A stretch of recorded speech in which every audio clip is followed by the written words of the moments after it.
I realize I say this a lot, but really, honestly, one of my favorite new features in CS5 is the selection improvements, because selections can be really difficult, and they revolve, and so many things revolve around them that when selections improve, a lot of things improve inside of Photoshop. All right, so the way I start off with selection here, I've got a couple of demonstrations for you. I typically start off with the quick selection tool, okay, and that's been around for quite a while inside of Photoshop. And you got to start somewhere, so I just kind of give myself a base to work off of. All right, and just keep clicking around. We'll grab a shoe. You don't have to do anything to add to the selection.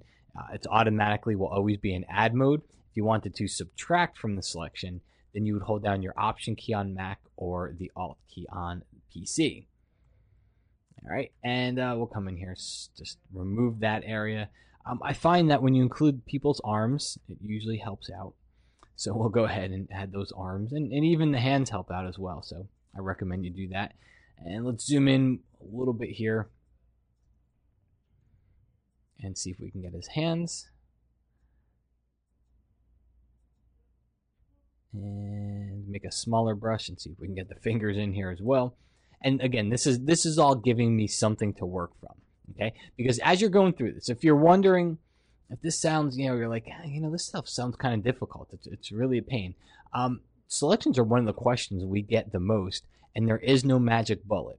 So the best thing that I can do is tell you, if you're going to be selecting people off of their backgrounds and replacing backgrounds and things like that, be prepared to spend time. It's one of the hardest things that you can do inside of Photoshop. Okay, and we've got a little bit where we didn't quite get all the way out here, but in a second here, we're going to see a lot of the power of what's happened inside of CS5. So I'm not even going to worry about all these extra little areas that we've missed here. I might get the real obvious ones, but I'm not going to go too much further with this. I think we're doing pretty good.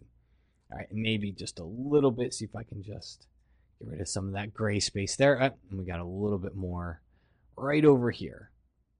All right, so I think we have got a good selection to start to work with here. Just took a couple minutes. Now, when you have a selection tool active, you're going to see Refine Edge up here. Click on that. It's going to open the Refine Edge dialog, which is not new, but some of the options inside the dialog are new. All right, so the first thing I'm going to do is just hit Command plus to zoom in. And you've got a couple of different view modes up here. I kind of like overlay, and I also kind of like on black, especially because I'm selecting off of a light color background. So if I see it on black, I'll definitely see any areas that I have some problems with. The next thing we got here is edge detection. So this is new in CS5. There's automatic edge detection here. And the way you think of it is there's a base selection that's already going on, which is what we have here. Okay. Now the radius says, how far outside of that base selection do you want me to start going to look to try to automatically detect edges? So as I increase the radius, you'll start to see things start to change here. Okay. See when it was down low? Especially the hair is a really good place to look for this. See when it's down low, I've got a pretty refined edge selection around that hair. As I start to increase it, it starts going and looking out further beyond those edges. And you can see this if you click on Show Radius. It actually shows you where it's starting to go out and look. You can see how far it starts to get out from the original and actually looks to see for, any areas that it might want to include inside of there. Now, the Smart Radius option says, all right, and let's go ahead and turn off the show option. Smart Radius says, all right, well, do you want me to come in here and start to tweak this myself? Okay, when you turn on it, and I generally recommend turning on Smart Radius. When you turn that on, it's automatically starting to look at some more of those edges for you instead of you having to go in there and fine tune and tweak them. And it'll usually give you a much better selection when you turn it on because it's using the technology to help figure out what it should select. All right. We come down here to smooth. Notice we have a very jagged selection along his chest hair and some of the other areas. And just a very small incremental increase here is going to start to smooth those areas out. Feather softens the selection. It's not new inside this dialog. We've had that for a while. It's almost like a blurred edge. If you've ever had selected a person, put them on a different background, and it looks fake because the edge is so harsh, feather is one of those settings that's going to help you out. All right, so we're going to keep a very low feather setting. Contrast is one of those settings that comes in here, and let me crank it up higher, and you can see what it does. See, it kind of harshens the edge. It's almost counteracting what we did with smooth, but not all the way. So we're not really going to do anything there. Shift edge. If you look down here, you can see that we've included some of the background. So if I shift the edge inward, I can get rid of that, but it's also going to shift the entire thing inward. So for the most part, I think we're going to leave it where it is. We don't want to start bringing in too much from the background here.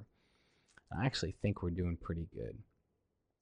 Okay, decontaminate colors. We don't really have too much of a color fringe here. So in the next example, I'll show you where this comes in. But for the most part, I think we're done with our selection here. And I'm just going to click OK. And it puts this onto a selection. It just tweaked the selection that we had. So I'm going to copy it. I'm going to open up the other document that we had here, and I'm going to paste it in. Okay, and then maybe resize it a little bit and kind of bring it up.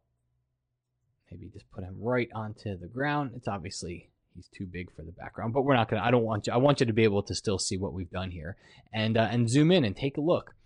I mean, you got to admit, that's a pretty darn good selection for really just spending a few minutes on it. Look at his hair.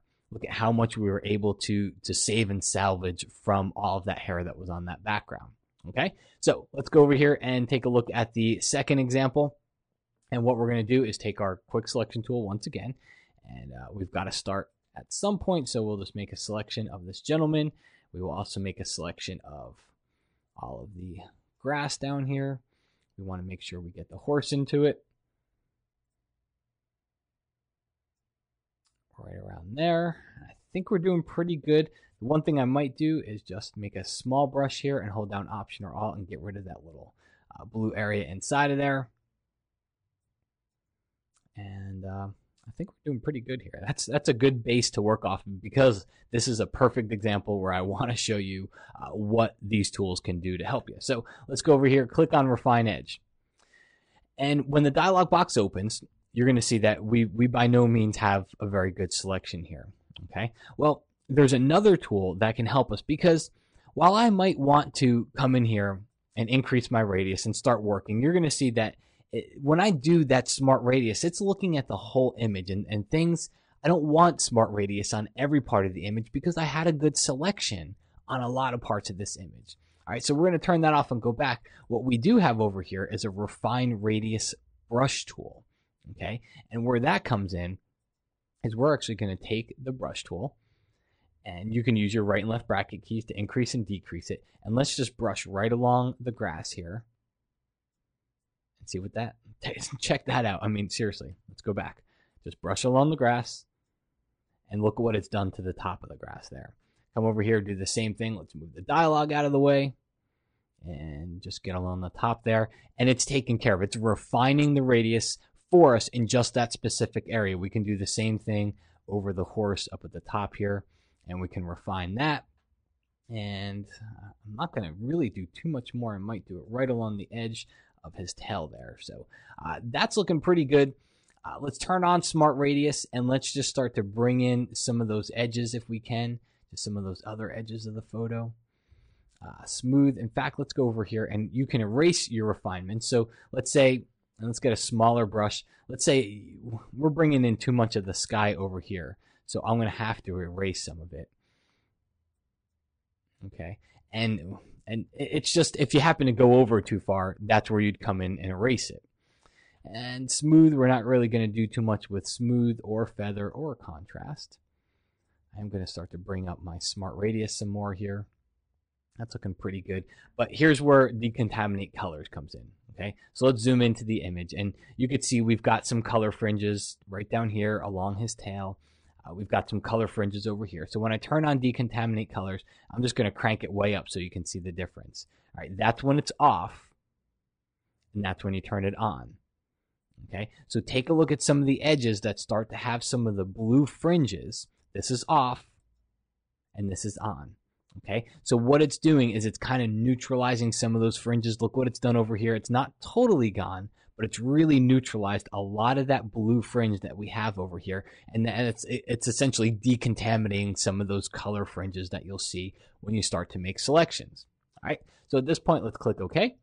And you can see we've got our gentleman here. It's actually made a layer mask of this. So if I Command or Control click on it and I copy it, we could always take him and put him into the same image that we used before.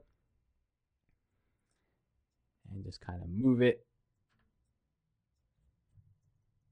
And it's a little bit too big, so let's bring the size down.